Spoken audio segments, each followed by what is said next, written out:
What is the value of a commercial lease? I'm Tim Diesel, I'm a commercial real estate consultant, and I got a question and I want to answer it as best as I can.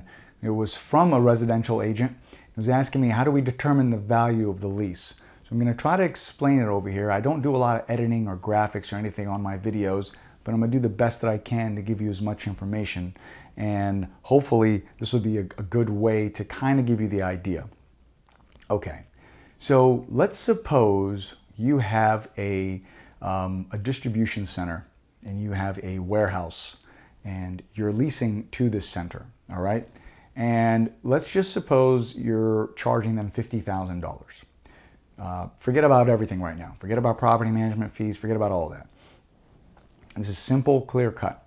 And it's $50,000 and it's a 2-year lease or 3-year lease, whatever. And we have a 3% increase on the lease rate. All right. So the first year it's going to be $50,000, and then 3% is another $1,500, and then another $1,500, and then another $1,500. All right.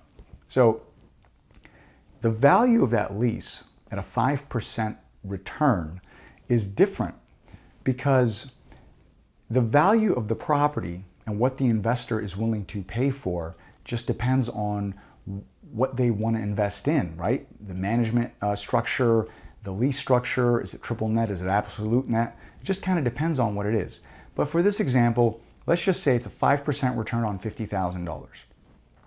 So the value would be $1 million, okay? Pretty simple. If I was to give you $1 million cash, you would give me $50,000 at the end of the year. Now, when that lease goes up 3%, which is $1,500 a year, that's worth $30,000 to us because it just went up just a little bit. So now instead of $1 million valuation, we have $1,030,000. Okay, same thing, same 5% return. We haven't done anything. I just want to give you a general idea of how this gets compounded. Now the second year, it's another 3%.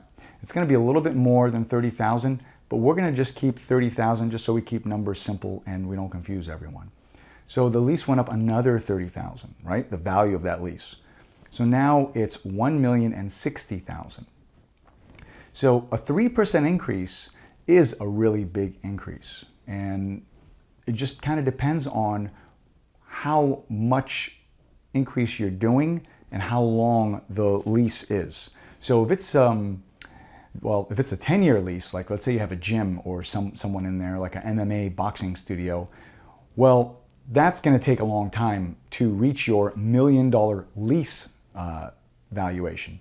So I think the confusion is coming in. The value of the building is different than the value of the lease. So a $50,000 a year lease for 3 years, that lease is worth $150,000. The building is worth $1 million is because the net cash flow is what the investor is willing to pay on to get their return.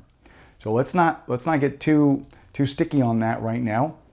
And there's a lot more formulas that break down, you know, what your net's going to be and what your gross. But let's just keep it simple. And even if you have a 5-year lease, the value of the lease goes up and down. The value of the building is still the same because an investor and the formula that we use, it doesn't take debt into consideration, right? It values it as if you own the building outright. So that math is separate than the actual lease value.